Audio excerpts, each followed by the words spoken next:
आप स्कूल में जा रहे हो, टीचर पढ़ा रहे, क्लास में जा रहे हो, टीचर पढ़ा रहे, सेल्फ स्टडी कहाँ पे हो रहा है? पता है देयर इज दिस मिसकंसेप्शन कि एक बार बच्चों को ए फॉर एप्पल बोलना आ गया मतलब ये रीडिंग। A for Apple.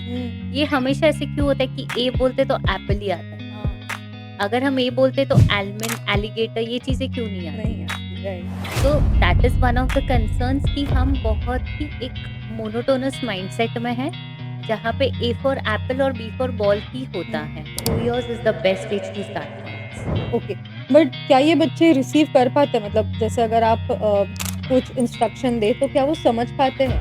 100%।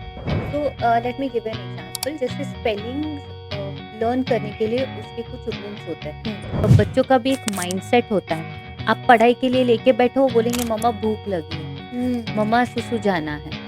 तो वो एक मेंटल डिस्ट्रैक्शन बन जाता है कि पढ़ाई को बैठते ही और भूख लगती है।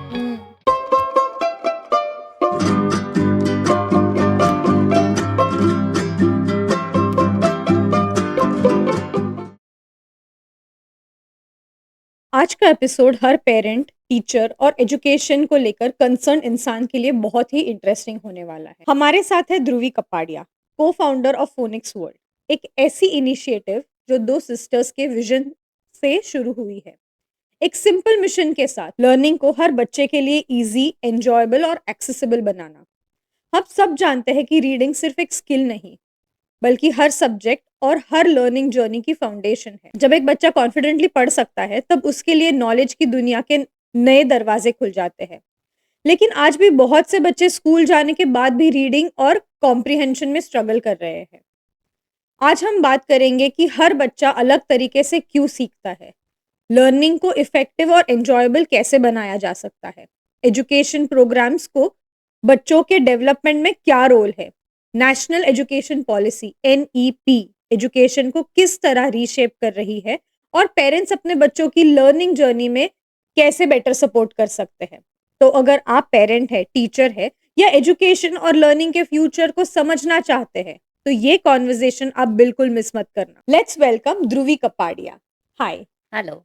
आई am so grateful that you are here. आपने आपके इतने बिजी स्केड्यूल से टाइम निकाला, because we know that getting dates from you was really really a task. तो आप बताइए कि अभी तो अर्ली एजुकेशन बहुत ही फॉर्म में है, like you know kids are been enrolled in schools at a very early age. फिर भी हमारे यहाँ लर्निंग या reading is a difficulty for every child, almost every another child, क्योंकि हम पेरेंट्स से सुनते हैं कि ये पढ़ नहीं पा रहा है ठीक से, ये नहीं सीख पा रहा है ठीक से। So what could be the reason of this? तो इसका सबसे पहले इम्पोर्टेंट रीजन है, वो है डिस्ट्रैक्शन। बच्चों को आदत ही नहीं है जगह पे बैठ के पढ़ने की। प्लस सोशल मीडिया या स्क्रीन टाइम इतना ज़्यादा है कि उनको पढ़ाई को लेके जो इंटरेस्ट फॉर्म होना चाहिए, वो बचपन से ही हो नहीं रहा है।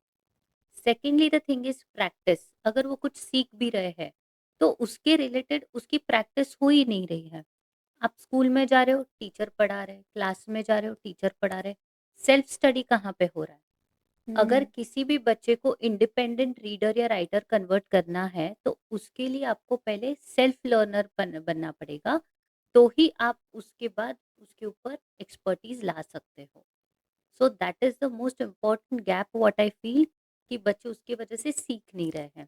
ओके। थर्ड थिंग इज कि एज अ पेरेंट या एज एन इंडिविजुअल, हम बहुत ही ज़्यादा हमारे कंफर्ट जोन में हैं। जैसे होम ट्यूटर लगाना, घर के बाजू में क्लास देखना कि आने जाने की दिक्कत ना होनी चाहिए, या ऑनलाइन क्लासेस देखना, वो कुछ हद तक सही भी है। पर क्या वो टेक्निक और वो टीचर की पढ़ाने की सिस्टम आपके बच्चों को एडाप्ट हो रही है कि नहीं हो रही है? कहीं पे अगर हम फॉर्मल ट्रेनिंग की बात कर रहे हैं या प्रोफेशनल ट्रेनिंग की बात कर रहे हैं, पर वो आपके घर से थोड़ा दूर है, क्या हम वो एफर्ट्स ले रहे हैं अपने बच्चे को देने के लिए? ये इम्पोर्टेंट पैरामीटर्स है ड्यू टू विच बच्चों का फाउंडेशन डेवलप नहीं हो रहा है। इसके बाद आता है कंटेंट। तो कंटेंट रिच एनवायरनमेंट या कंटेंट रिच लर्निंग टेक्निक्स जो एक प्रोफेशनल ट्रेनिंग के थ्रू आती है, उसके ऊपर भी हमें फोकस करना उतना ही ज़रूरी है। तो वो कहीं हद तक मिसिंग जा रहा है। And that is the sole reason to which कि बच्चे रीडिंग में स्ट्रगल कर रहे हैं। ओके। अ, पता है देयर इज़ दिस मिसकंसेप्शन कि एक बार बच्चों को ए फॉर एप्पल बोलना आ गया मतलब ये रीडिंग है। ट्रू। सो आप मुझे समझाइए कि फोनिक्स क्या होता है and how is it a complete different take on it? Correct. So आज भी हम स्कूल में जाते हैं, लाइक बहुत सारे प्री स्कूल्स में जाते हैं और हम देखते हैं कि वहाँ पे वो म्यूजिक चल रहा है जो हमारे टाइम पे चल रहा था, A for apple, B right. For ball. तो ये एक ओल्ड ट्रेडिशन है, हुँ, हम डेफिनेटली उसके ऊपर हमें वो फॉलो तो करना ही है। ट्रू। पर इसके साथ साथ जो उसके साउंड्स है, वो उसको हम प्रायोरिटी नहीं दे रहे। हम हुँ, आज भी घर पे भी वही सिखाते हैं, ए फॉर एप्पल। हुँ, ये हमेशा ऐसे क्यों होता है कि ए बोलते तो एप्पल ही आता है, हाँ, अगर हम ए बोलते तो एलमंड, एलिगेटर, ये चीजें क्यों नहीं आती नहीं हैं? आती, right. So that is one of the concerns कि हम बहुत ही एक मोनोटोनस माइंडसेट में है, जहाँ पे ए फॉर एप्पल और बी फॉर बॉल ही होता है। Hmm, hmm, so even if children are at school, वो लोग अल्फाबेट्स तो सीख रहे हैं, पर उसके साउंड्स जो है वो सिखाए जा रहे हैं, पर उसकी प्रैक्टिस नहीं हो रही है। जैसे राइट। घर पे भी बच्चों को ए फॉर एप्पल नहीं बोलना हुँ, है, there needs to be certain sounds to it कि A says A, B says ब। तो ये आप कहीं पे भी देखो, घर पे कभी भी फॉलो नहीं, नहीं नहीं, होगा। हाँ। ट्रू। ऑल्सो जैसे आपने बोला कि ए फॉर एप्पल और बी फॉर बॉल ही बोलते हैं, इस वजह से शायद शायद हमारे बच्चों की वोकैब्युलरी भी हैम्पर हो रही है क्योंकि शायद उन्हें नए वर्ड्स ही नहीं पता। और अगर देखा जाए तो सेकंड और थर्ड स्टैंडर्ड में जब बच्चा जाता है एंड सडनली जब पढ़ाई बढ़ रही है, देन पेरेंट्स रियलाइज़ कि now there is a gap. Gap, there is a true. Problem कि अब मेरा बच्चा ठीक से पढ़ नहीं पा रहा है, वो स्पेलिंग्स फॉर्म नहीं कर पा रहा है। So okay. How phoenix basically ये गैप कैसे वो ब्रिज करता है? राइट। सो अभी जितने भी ग्रेड 1 एंड अबव के बच्चे हैं, senior promoted grade 1 is a transitional window. ठीक है। तो यहाँ पे बच्चों का हायर एंड पे ट्रांजिशन होना स्टार्ट होता है। जैसे सीनियर केजी में 3 लेटर वर्ड्स होते हैं, 4 लेटर वर्ड्स होते हैं, बट ग्रेड 1 में आपको टेक्स्ट बुक्स पढ़ना है। तो हुँ, वो जो गैप है वो इतना बड़ा है कि बच्चों को रीड करने के लिए वहीं से प्रॉब्लम चालू हो जाती है। But still the parents are under dilemma, वो अभी भी यही सोचते कि मेरा बच्चा तो 6 साल का है, आगे सीख लेगा। हुँ, पर वो आगे नहीं सीखता है। क्यों? क्योंकि आपको जो उनको रीडिंग करवाना है, first you have to teach them, because they have to learn to read write. And then they will read to learn. So it's a very simple concept. अगर हम बचपन से ही उनको रीडिंग नहीं इंट्रोड्यूस करवा रहे, तो वो सीखेंगे कैसे? And similarly in grade 1 and above, पहला साल तो ऐसे ही निकल जाता है, फिर फर्स्ट टर्म या तो फिर क्लास 2 में ये समझ में आता है कि बच्चों को स्पेलिंग्स अभी भी नहीं आ रहा है हुँ, और सिलेबस बढ़ चुका रहता है। इसको ब्रिज करने के लिए बहुत सिंपल कॉन्सेप्ट है कि आपको उसके लेवल वाइज जो साउंड्स होते हैं वो कंप्लीट करने हैं। So if someone says like even बहुत सारे पेरेंट्स हमारे यहाँ आते हैं और बोलते हैं कि मैम फोनिक्स में कितने लेवल्स हैं? हाँ, म- मैं उनको उल्टा बोलती हूँ कि आपको कहाँ तक पढ़ने की इच्छा है? अगर आपको आपके बच्चों को 5th स्टैंडर्ड, 7th स्टैंडर्ड तक पढ़ाने की इच्छा है, तो मेरे पास वहां तक के भी साउंड्स हैं। क्योंकि हर एक एज में, हर एक लेवल पे नए नए वर्ड्स इंट्रोड्यूस होने ही वाले हैं। So right. If you sit with a myth कि फोनिक्स में 3 लेवल्स है, 4 लेवल्स है, so that is good on pen and paper, but when it comes to application, you need proper input, you need proper practice, and along with that you need a proper repetition for the same. So this has to go on and on and on. अगर आप ऐसे सोच रहे हो कि अभी 3rd standard में है मेरा बच्चा, उसने सारे लेवल्स कर लिए, अब फोनिक्स की जरूरत नहीं है, तो हुँ, ये हार्डली 10 में से 2 बच्चों को जरूरत नहीं है, पर 8 बच्चों को उसकी जरूरत पड़ती है। एंड यू नेवर नो, आपका बच्चा वो 2 बच्चों में आता है या वो 8 बच्चों में आता है।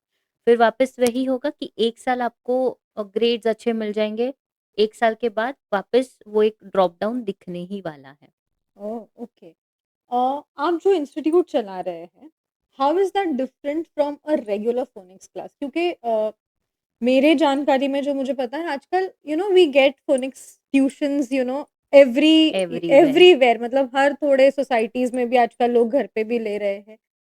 What is it that you will tell parents to think before putting them into any of phonics institute classes? So, first of all, learning a language with Phonics World is a journey. Here at Phonics World, we are building skills. We are not interested in making them sit and learn spellings. वो तो हर कोई कर सकता है. हमारा interest वही है कि बच्चों के स्किल्स डेवलप होने चाहिए, like reading, writing, speaking, listening. इसकी डेवलपमेंट होनी चाहिए. अगर आप क्लासेस देख रहे हो, सो स्टेप नंबर वन कि वो कितने साल से टीचर का एक्सपीरियंस है. सेकेंडली, लेट्स अंडरस्टैंड कि वो टीचर का सिखाना आपके बच्चों को जम रहा है कि नहीं जम रहा है. सो अगर आप 1 साल क्लास करा रहे हो, 2 साल करा रहे हो, फिर आप ब्रेक ले रहे हो, पर वो प्रैक्टिस चल रही है, तो आपको वो क्लास सूट हो रहा है. अगर ब्रेक लेने के बाद वापस गैप दिख रहा है, तो कहीं ना कहीं या तो वो टीचिंग टेक्निक गलत है, या तो फिर प्रैक्टिस कम है. सो आई विल नॉट से any teacher is wrong, but I would say कि वो जो एक्सेप्टेंस है या बच्चों को जो अडॉप्ट करना है, वो टेक्निक अलग होनी चाहिए. So Phonics World is not a tuition class for sure, it is a proper language institute जहाँ पे हम स्किल डेवलपमेंट पे फोकस कर रहे हैं.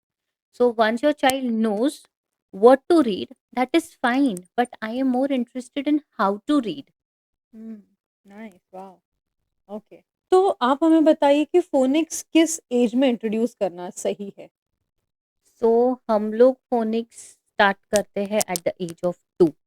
ओके। बहुत सारे लोग उसको 3 इयर्स 4 इयर्स पे स्टार्ट करते हैं, but we start at the age of 2 because that's the time जब बच्चे सुनते हैं, हुँ, ज़्यादा सुनते हैं और थोड़ा थोड़ा बोलना स्टार्ट करते हैं. राइट, तो सुनने की कैपेसिटी ज़्यादा रहती है. जब बच्चा सुनता है तो वो ज़्यादा सीखता भी है, और जब वो बोलने लगता है तब वो वैसे ही बोलता है जो आपने सिखाया हुआ है. अच्छा, so 2 years is the best age to start phonics. Okay. But क्या ये बच्चे रिसीव कर पाते हैं? मतलब जैसे अगर आप कुछ इंस्ट्रक्शन दें तो क्या वो समझ पाते हैं? 100%. अच्छा, अगर आप आपकी मदर टंग ले लो, कोई हिंदी में बात कर रहा है, कोई मराठी में बात कर रहा है घर पे, अगर आप 2 साल के बच्चे को बोलते हो कि यहाँ आओ, ठीक है, तो वो समझता हुँ, है. हुँ, वैसे ही अगर आप इंग्लिश में बात कर रहे हो, तो वो इंस्ट्रक्शंस भी फॉलो कर सकता है. ओके, इट्स जस्ट दैट कि आपको वो एक डेली हैबिट में उनको डालना है. And this does not only again happen in school. अगर आप सोचोगे कि मेरा बच्चा स्कूल में जा रहा है और ये कर रहा है, तो वो सिर्फ स्कूल में नहीं होने वाला है. ये राइट, हर जगह होता है, क्योंकि बच्चे या तो घर में खेलते हैं, फ्रेंड्स के साथ खेलते हैं, नेबर्स के साथ खेल में हुँ, के घर होते हैं, हुँ, तो वो सारे अलग-अलग जगह पे भी सीखना होता है. ये भी एक फॉर्म लर्निंग का ही एक प्लेटफ़ॉर्म है. Right, right, so 2 years I feel is the best age to start with, क्योंकि वहाँ पे बच्चों की एब्ज़ॉर्बिंग कैपेसिटी बहुत ही ज़्यादा हाई होती है. ओके। सो मुझे ये पूछना है कि अर्ली चाइल्डहुड जैसे आपने बोला कि आजकल तो मैंने जैसे पहले भी रेफर किया था कि बहुत जल्दी स्कूल्स में डाल रहे हैं। तो व्हाट वुड यू सजेस्ट कि प्ले स्कूल में डालना सही होगा या पहले फ़ोनिक्स सिखाना सही होगा? It has to be a blend of 2. Okay. कोई भी चीज़ अकेले की हुई is of no use. So अगर प्रीस्कूल में भी डाल रहे हैं और वहाँ पे थोड़ा फ़ोनिक्स का टच आ रहा है, तो it's like a cherry on the top. और एडिशनली अगर आप उनको 2 इयर्स पे फ़ोनिक्स क्लास में भेज रहे हो, तो नथिंग लाइक इट, क्योंकि ओके। उसमें ऐसे होता है कि अगर कोई चीज़ एक बार सीखी है और दूसरी बार वापस रिपीट हो रही है, सो हुँ, इट्स लाइक पॉलिशिंग. वो चीज़ें राइट। वापस रिपीट हो रही है, इसकी वजह से उनका लर्निंग भी ज़्यादा अच्छा हो रहा है. आजकल ये देखा गया है कि आफ्टर स्कूल फ़ोनिक्स प्रोग्राम्स बहुत ज़्यादा इंट्रोड्यूस हो रहे हैं। तो इसका क्या रीज़न हो सकता है? सो इसकी डिमांड बढ़ रही है, क्योंकि स्कूल के पास अपना एक करिकुलम है जो उनको कंप्लीट करना है. ठीक है, उसके साथ साथ अगर कोई स्किल में गैप है, जैसे बच्चों को रीडिंग नहीं आ रहा है, तो स्कूल के पास शायद इतना टाइम नहीं है कि वो हर एक बच्चे के रीडिंग स्किल्स के ऊपर काम कर सके. हर एक का रीडिंग स्पीड भी मैटर करता है. कोई स्लो रीडर है, एवरेज रीडर है, या फास्ट रीडर है. फास्ट रीडिंग में ऐसे होता है कि बच्चे पंक्चुएशंस देखते ही नहीं है, बस पढ़ते जा रहे पढ़ते जा रहे हैं. हुँ, तो इतनी माइन्यूट डिटेल्स के ऊपर काम करना शायद कोई इंस्टीट्यूट के लिए इजी ना हो. That is the reason after school में ये सब चीजें पॉलिश करवाई जाती हैं, तो ओके। ही उनके रीडिंग स्किल्स के ऊपर काम होता है. और अगर वो ठीक से रीड कर रहे हैं, तो ही वो समझ पाएंगे क्या रीड कर रहे हैं. नहीं हुँ, तो फिर आप देखेंगे कि कॉम्प्रिहेंशन में प्रॉब्लम आ रहा है, पैसेज पढ़ लेते पर आंसर नहीं लिख पा रहे, या तो राइट। फिर जो आंसर लर्न किया हुआ है वो स्कूल में जाते ही भूल जाता है. हुँ, आज स्पेलिंग सिखाया, कल जाके भूल गए. तो ये सारी छोटी छोटी चीजें हैं जिसके ऊपर स्कूल शायद इतना फोकस ना कर सके, क्योंकि मल्टीपल सब्जेक्ट्स हैं, फिर असेसमेंट्स है, इवेंट्स है, तो ये चीज़ के लिए आफ्टर स्कूल एक्टिविटीज़ की डिमांड बढ़ रही है। ओके। और मैंने सुना है कि हमारे नेशनल एजुकेशन पॉलिसी ने भी कुछ इफ़ेक्टिव मेजर्स लिए हैं फ़ोनिक्स को लेके। तो if you can just put a little light on it. So ideally जैसे आपने सुना है कि फाइनली अंडर एनईपी 2020 में फ़ोनिक्स के रिलेटेड बहुत सारी चीज़ें अभी आ रही है। तो उसमें जैसे foundational literacy and numeracy skills के ऊपर भी उन्होंने बात की हुई है। So this is very important. जब एनईपी 2020 में ही ये चीज़ें आ रही है, तो आज भी बहुत सारे पेरेंट्स हैं जो ये सोचते कि मैम हमारे ज़माने में फ़ोनिक्स क्लासेस नहीं थे, हाँ। तो बच्चों को इतना प्रेशर क्यों देना है? 2 साल में फ़ोनिक्स क्लास को क्यों भेजना है? So we always tell them one simple statement, phonics is not a luxury, it is a necessity. वो राइट। आपके बच्चे को जो चीज़ जो टाइम पे देने की ज़रूरत है, वो आपको देना ही है and you can not compromise on it. Wow! So well said. और सबसे ज़्यादा अगर हम रीडिंग को लेकर इश्यूज़ देखते हैं तो वो है ग्रेड 1 टू 5 स्टैंडर्ड में। तो व्हाट आर दीज़ इश्यूज़ और हम इसे ओवरकम कैसे कर सकते हैं? सो रीडिंग इश्यूज़ मतलब जनरली ऐसे होता है कि बच्चों के साउंड्स क्लियर नहीं है, ड्यू टू व्हिच वो पढ़ ही नहीं पा रहे हैं, हुँ। या तो फिर उनको पढ़ना ही नहीं है, इंटरेस्ट नहीं है। स्कूल के टेक्स्ट बुक्स पढ़ लेंगे पर स्टोरी बुक्स नहीं पढ़ पाएँगे। वो सेंटेंसेस वापस रीड किए हुए स्कूल टेक्स्ट बुक से या कोई स्टोरी बुक से, तो वो रटे हुए सेंटेंसेस कहलाते हैं। तो उतना पढ़ लेते हैं और हमें एक सैटिस्फैक्शन हो जाता है कि मेरा बच्चा अच्छे से रीड कर रहा है। हुँ। बट यही छोड़ के अगर आप उसके एज के रिलेटेड कोई स्टोरी बुक्स देते हो पढ़ने के लिए, तो वो नहीं पढ़ पाएँगे। क्योंकि उनके दिमाग में वही सेंटेंसेस, वही लेटर्स और वही साउंड्स है जो उन्होंने पढ़े हुए हैं। उसको छोड़ के अगर हम कोई दूसरे वर्ड्स के ऊपर फ़ोकस कर रहे हैं, तो वो उनको रीड करने में डिफ़िकल्टी होगी। जैसे एक सिंपल एग्ज़ाम्पल, हमारे पास आने से पहले मतलब एक स्टूडेंट था, हमारे पास आने से पहले ऑल्दो ये जो स्पेलिंग था ये उसने टेक्स्ट बुक में पढ़ा हुआ था। हुँ। तो वो जितनी बार आ रहा था वो पढ़ सकता था। ओके। बट वैसे ही कुछ सिमिलर वर्ड्स और सेम वर्ड जब स्टोरी बुक में दिया, तो वो पढ़ ही नहीं पाया। सो इसका रीज़न हो सकता है कि मे बी वो फ़ॉन्ट चेंज हो रहा हाँ, है, हाँ, या तो फिर उसका प्लेसमेंट चेंज हो गया वो सेंटेंस में। हाँ। तो उसकी वजह से बच्चों को रीडिंग के लिए गैप्स आती हैं। तो रीडिंग सिर्फ़ टेक्स्ट बुक नहीं होती है, हुँ। स्टोरी बुक्स भी होती है, न्यूज़पेपर्स भी होते हैं, मैगज़ीन्स भी होते हैं। Right. So there have to be multiple ways जहाँ पे बच्चे उसको अलग-अलग फ़ॉर्मेट में रीड कर रहे हैं। Okay, okay. और अगर हम इसको ओवरकम करने की बात करें, तो आई वुड सजेस्ट कि स्टोरी बुक्स तो ऑफ कोर्स चाहिए ही, उसके साथ-साथ उनके कुछ लिसनिंग स्किल्स के ऊपर भी काम होना चाहिए। जैसे बच्चों को कम्युनिकेट करना सिखाइए, एक-दूसरे के साथ बात करना सिखाइए। सेकेंडली कि वो क्या पढ़ रहे, उसको शांति से बैठ के पढ़ने की आदत लगाइए। आपने देखा होगा कि एक बच्चों का भी एक माइंडसेट होता है। आप पढ़ाई के लिए लेके बैठो, वो बोलेंगे मम्मा भूख लगी है, हुँ। मम्मा सुसु जाना है। तो वो एक मेंटल डिस्ट्रैक्शन बन जाता है कि पढ़ाई को बैठते ही और भूख लगती है, हुँ। या वॉशरूम राइट, जाना है या पानी पीना है, तो राइट। वो एक आदत बन जाती है। बस खत्म, एक बार बच्चे उठ गए फिर उनको पता है कि वापस ऑन ट्रैक लाना इज़ वेरी डिफिकल्ट। हुँ। तो वो चीज़ करने के लिए उनको एक रेगुलर प्रैक्टिस, जहाँ पे हम रोज़ अगर डिसाइड करते हैं कि सोने से पहले 1 पेज स्टोरी बुक का पढ़ना है या एक पूरा बुक पढ़ना है, तो वो होना ही है। अगर आप सब साथ में बैठ के डिनर कर रहे हो, तो मेक श्योर कि आप एक-दूसरे के साथ इंग्लिश में कम्युनिकेट कर रहे हो। उसके साथ-साथ अगर आप कोई इंग्लिश मूवी देखना चाहते हो या कोई मॉरल स्टोरीज़ देखना चाहते हो, वो साथ में बैठ के सुनो। उसके ऊपर डिस्कशन करो, क्वेश्चन आंसर्स थोड़े एक-दूसरे के साथ participate into asking questions to your child. तो ही आपको समझेगा कि वो जो पढ़ रहा है, वो जो सुन रहा है, वो समझ भी रहा है कि नहीं समझ रहा है। हुँ। क्योंकि सिर्फ पढ़ना ये एक कॉन्सेप्ट नहीं है, उसको समझना भी इक्वली इम्पोर्टेंट है। So right. you can follow these strategies, but they have to be on daily basis. वाह! तो आजकल अगर हम देखें बच्चों को स्क्रीन टाइम अगर हम बोलते हैं कि उन्हें टीवी ज़्यादा देखना पसंद है, उन्हें मोबाइल ज़्यादा देखना पसंद है, rather than reading a story. So how do we, shift from screen time to reading time? Correct. So सबसे पहले बात करते हैं द बिगेस्ट प्रॉब्लम कि बच्चे घर पे आते हैं या कहीं ऐसे एनवायरनमेंट में आते हैं, तो ज़्यादा करके घर पे हम क्या देखते हैं कि पेरेंट्स ही खुद फ़ोन लेके बैठे हैं, हुँ, या घर पे इन लॉज है या ग्रैंड पेरेंट्स है, सीनियर सिटीजन्स है, तो ये लोग टीवी लगा के बैठे हैं। हुँ, आप देखोगे तो 3-4 साल के बच्चे भी टीवी सीरियल्स देखते हैं और वो समझते हैं। हाँ, तो ये क्यों हो रहा है? क्योंकि ये एनवायरनमेंट वैसे है। तो अगर पेरेंट्स खुद या घर के लोग ही खुद स्क्रीन टाइम लेके बैठे हैं, तो बच्चों को तो सीखना ही है।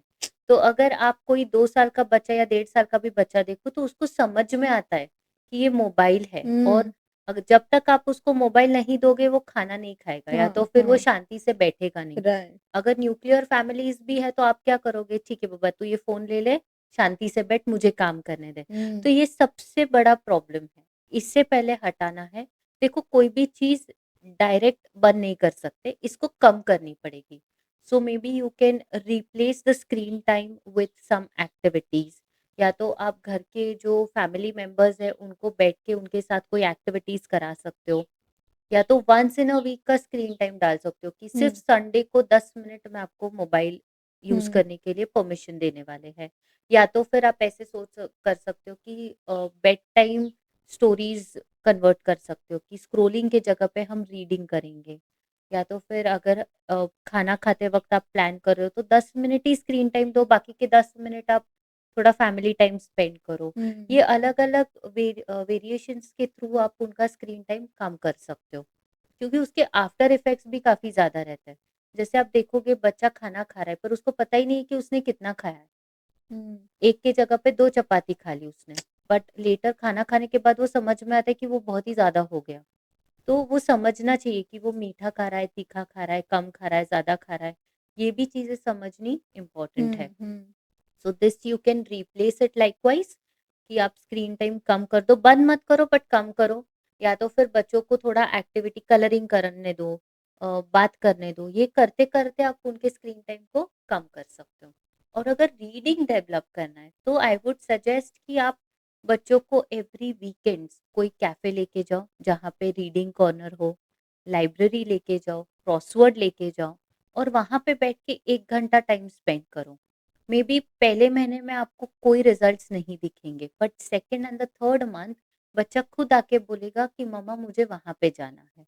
हुँ, क्योंकि वहाँ पे जो आपको वैराइटीज मिलेंगे बुक्स के लिए, या फिर जो भी एक्टिविटीज आपको मिलेंगे, ऑटोमेटिकली वो बच्चों को अट्रैक्ट करेंगे। Hmm, so that is how you can reduce the screen time, focus more on reading. और एक बात आदत लग जाती है, तो उसके बाद उनको स्टोरी बुक के अलावा कुछ भी नहीं दिखेगा।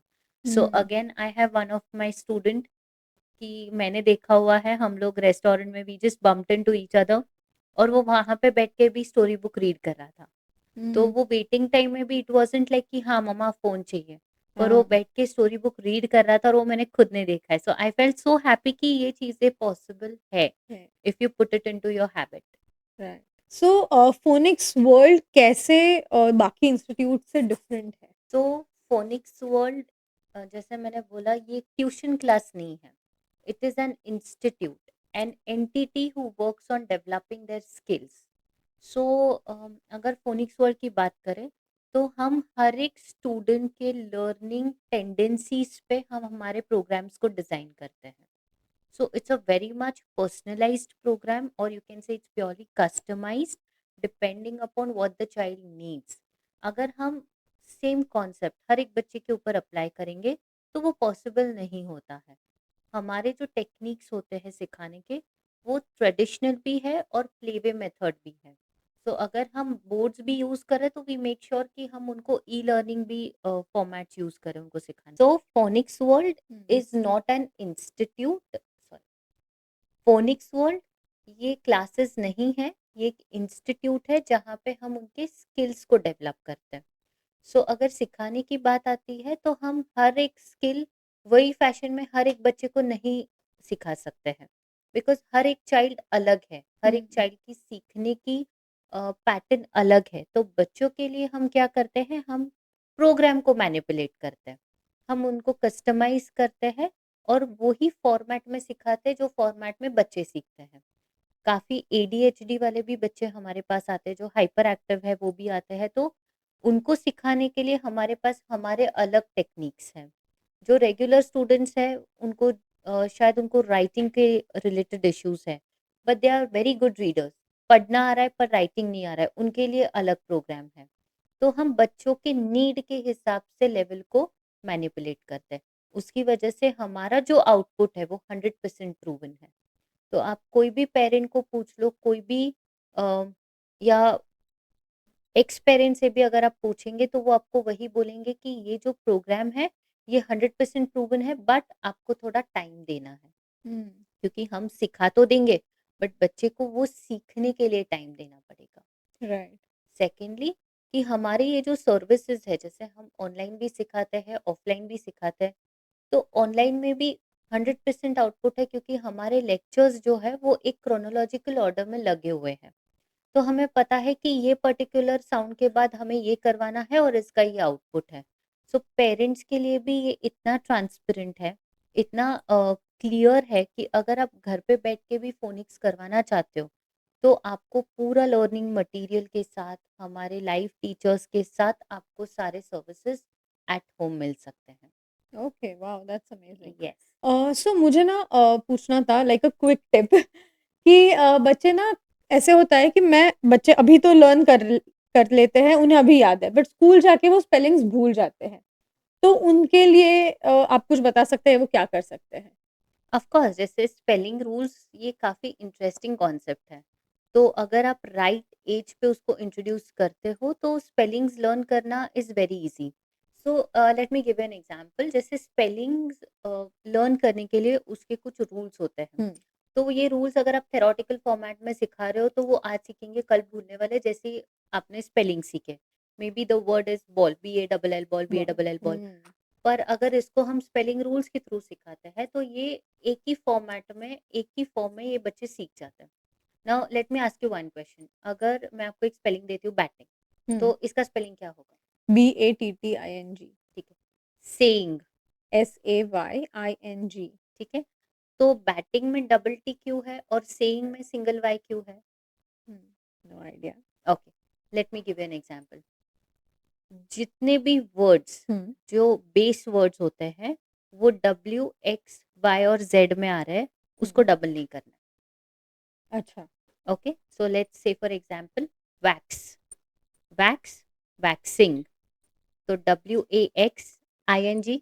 राइट, सेइंग, हाँ, SAYING। SAYING, तो इजी हो गया ये। हाँ, तो अभी कोई भी ये फॉर्मेट में वर्ड आने दो, WXYZ, इसको डबल ही नहीं करना है। ओके, ओके, खत्म। ओह! नाइस। आई थिंक ये हमारे टाइम पे भी इंट्रोड्यूस होना चाहिए था, काफ़ी ईज़ी हो जाता हम एग्जैक्टली। हमारे लिए भी सो यू सीखना। Don't have to invest time कि अच्छा अभी बॉल का स्पेलिंग है BALL, BALL। अभी डबलिंग के कॉन्सेप्ट के भी काफी सारे रूल्स होते हैं। अगर आप ये रूल्स बच्चों को कम एज में सिखा रहे हो, वो सीख तो जाएंगे पर उनको वो याद ही नहीं रहेगा। फिर हुँ, आप बोलोगे कि अच्छा 1 साल हो गया, उसके बाद उसको रीड करना आ रहा है बट डिक्टेशन में मिस्टेक कर रहा है, क्योंकि अपने रूल्स बहुत ही छोटे एज में इंट्रोड्यूस किए थे जब उनको कुछ समझ भी नहीं आ रहा था। हुँ, तो यू नीड टू अंडरस्टैंड कि रूल्स भी कौन सी एज को इंट्रोड्यूस करना है, कब करना है और कौन से रूल्स इंट्रोड्यूस करना है। वो काफ़ी इंटरेस्टिंग लगता है कि हाँ, मैं मेरे बच्चे को थोड़ा आगे का सिखा देता हूँ या सिखा देती हूँ। Hmm, but hmm, that's not how it is. You need right. To take baby steps, one step at a time. आजकल अगर हम एजुकेशन सिस्टम की बात करें तो इतना महँगा होता जा रहा है सब कुछ कि both the parents have to work, उसमें कोई दो करेक्ट। राय नहीं है। To give the best to the child. So parents के पास अपने स्ट्रेस है, अपने वर्किंग आवर्स है, वर्किंग लोड है, सब कुछ होने के बावजूद वो कैसे मेक श्योर करें कि अगर हम बच्चे को फ़ोनिक्स क्लास कहीं भेज रहे हैं, तो क्या उसकी ग्रोथ सही हो रही है? क्या वो सही उसे चीज़ें मिल रही है जो मिलनी चाहिए? करेक्ट। सो अभी हम लोग क्या करते हैं, हमारा एक बहुत ही सिंपल कॉन्सेप्ट है कि बच्चों के मंथली प्रोग्रेस रिपोर्ट्स हम पेरेंट्स के साथ शेयर करते हैं। हुँ, सो इसके दो पैटर्न होते हैं। अगर बच्चा अच्छे से कर रहा है तो हम पेरेंट्स को उसके रिलेटेड कुछ वीडियोस और रिपोर्ट्स भेज देते हैं जो वो घर पे जाके कभी भी चेक कर सकते हैं। और सेकेंडली अगर बच्चा सच में परफॉर्म नहीं कर रहा है तो हम वीकली बेसिस पे पेरेंट्स को उसका ट्रांसफॉर्मेशन दिखाते हैं कि ये वीक में हमने इतना ही किया है और ये उसका फाइनल प्रोडक्ट है। सो अल्टीमेटली हमारे यहाँ हम माइन्यूट डिटेल में बच्चों का ट्रांसफॉर्मेशन दिखाते हैं। तो अगर आप भी ऐसे कुछ चेक करना चाहते हो तो you can always speak to the teacher कि मैम 1 महीने के बाद व्हाट डू यू एक्सपेक्ट कि मेरा बच्चा कहाँ जाके रुकेगा। सिर्फ एक ओवरव्यू लो, क्योंकि 100% तो वो होने वाला है नहीं, राइट। बच्चे हैं। तो एटलीस्ट उसका 40 50 या 60% भी आपको चेंज दिख रहा है तो आपको इमिडिएटली दिखेगा, क्योंकि बच्चे जब आपके साथ ट्रैवल कर रहे हैं तो वो हर एक बोर्ड पढ़ने की कोशिश करेंगे, हर एक सिग्नल्स और साइंस समझने की कोशिश करेंगे। अगर कहीं पे आप रुके हो तो मे बी न्यूज़पेपर में क्या लिखा है वो पढ़ने की कोशिश करेंगे। वही साइंस है जो आपको दिखाएंगे कि ये बच्चे को सीखने की सीखना चालू कर दिया है, राइट। ये समझना चालू कर दिया है। तो ये आप साइंस के ऊपर ध्यान दे सकते हो या तो फिर आप डायरेक्ट अप्रोच टीचर के साथ भी रख सकते हो और मंथली बेसिस पे आप उसका एक रिपोर्ट ले सकते हो। And that is very much easy because जब आप एवरी वीक या एवरी मंथ एक बार जाके टीचर से बात भी करके आते हो तो वो आपको एवरी मंथ में चेंजेस दिखते हैं। So right. That is always possible when you know कि your child is in the right hands और वो टीचर या वो इंस्टीट्यूट के थ्रू आपके बच्चे का पहले या दूसरे मंथ में चेंजेस दिखना चालू हो गया है, तो then you are at the right place and this will only ultimately help your child to be independent. क्योंकि अगर बेसिक रीडिंग आ रहा है तो इंग्लिश में भी हेल्प हो जाएगी, साइंस भी हो जाएगा, मैथ्स भी हो जाएगा। आपको एडिशनल क्लासेस और लगाने की ज़रूरत नहीं है। राइट। रीडिंग अच्छा है तो बाकी के सब्जेक्ट्स भी बच्चे अच्छे से समझ लेते हैं। घर पे आने के बाद अगर आप ऐसे सोच भी रहे हो कि मुझे अभी उसकी पढ़ाई नहीं लेनी है तो वो भी पॉसिबल है। हम हमेशा यही सोचते हैं कि क्लास में भेजने के बाद बच्चा घर पे आके वापस हमें पढ़ाई लेनी है हमारे बच्चे की, तो उसकी ज़रूरत ही नहीं पड़नी चाहिए। So right. It has to be that polished and that you can do it, that is very much possible. Wow! Okay. So बच्चे हर बच्चा अपने पेस पे सीखता है, अलग वे से सीखता है, ये तो हम सब जानते हैं और आई थिंक एक्सेप्टेंस भी आ रहा है अब। बट कुछ बच्चे हैं जो एक्चुअल में स्लो लर्नर्स होते हैं, तो उनके लिए फ़ोनिक्स कैसे हेल्प करता है? सो अगेन इसमें या तो हम आपको जैसे समझ में आ जाता है कि मेरा बच्चा ग्रैस्प नहीं कर पा रहा है या सीख नहीं पा रहा है, तो ऑफ कोर्स फोनिक्स आप जब भी स्टार्ट करते हो तो वो एक प्रॉपर स्ट्रक्चर्ड प्रोग्राम में फॉलो करना है। तो even if your child is very weak और slow in reading and writing, within a couple of weeks your child will be an independent reader. जैसे हम लोगों ने हमारे एक सेंटर पे एक 10 डेज का बूट कैंप रन किया था, जहाँ पे बच्चों को अल्फाबेट सिर्फ ABCD पता था, बट विद इन 10 डेज वो स्टोरी बुक्स रीड करना करने लगे। ओह! ओके। सो ये ट्रांसफॉर्मेशन जो है ये काफ़ी इंटरेस्टिंग है, अगर ये सही टाइम पे और सही एज ग्रुप के बच्चों को हम केटर कर रहे हैं तो। इसमें डेफ़िनेटली अगर मैं कहूँ कुछ-कुछ लोगों के लिए एज लिमिट हम नहीं रख सकते हैं क्योंकि उनको उसकी ज़रूरत है, नहीं आ रहा है तो फिर एज क्राइटेरिया हम बाजू में रख देंगे। पर अगर लर्निंग काफ़ी स्लो है, तो ट्रांसफ़ॉर्मेशन 10 डेज़ में भी पॉसिबल है, पर उसके लिए आपको एक स्ट्रक्चर्ड लर्निंग की ज़रूरत है।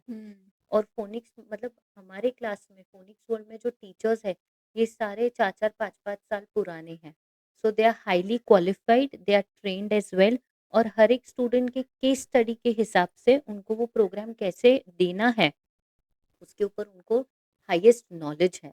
तो अगर कोई स्लो लर्नर भी आ रहा है हमारे पास तो उसको 10 डेज़ में हमने कन्वर्ट किया हुआ है और अगर कोई स्टूडेंट काफ़ी फास्ट है, जो काफ़ी इंटेलिजेंट है, तो उसको भी हमने कंट्रोल किया हुआ है सो दैट वो ओवर कॉन्फिडेंस में ना जाए। तो उसकी हमने एक्यूरेसी मेंटेन की है सो दैट एकेडमिकली उसका जो कॉन्फिडेंस है वो भी बैलेंस हो और ग्रोथ भी वही स्पीड में आगे बढ़ती जाए।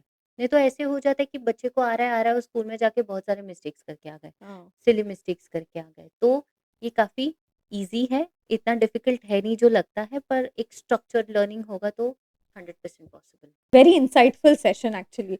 अब मुझे ऐसा लगता है कि ये बोलने की बजाय कि फ़ोनिक्स हमारे टाइम पे तो नहीं था, क्या ज़रूरत थी? बट अब ये बोलने की ज़रूरत है कि क्यों फ़ोनिक्स हमारे टाइम पे नहीं था? नहीं था। आई थिंक हम एक लेवल ज़्यादा अच्छा कर पाते हमारे लाइफ़ में ट्रू। शायद हम थोड़ा जल्दी सीख पाते कि जो हमें परेशानी थी कि ओह गॉड पढ़ाई वाला जो एक डर प्रेशर रहता था, डर रहता था, वो थोड़ा ईज़ी गोइंग हो हो जाता। जा thank you so much for joining us. Yes, बहुत ही अच्छा लगा आपसे बात करके। आई एम श्योर जो व्यूअर्स हमें देख रहे हैं, जो पेरेंट्स हमें देख रहे हैं, उन्हें ये समझ आ गया होगा कि how early education and early learning is so important in your child's life.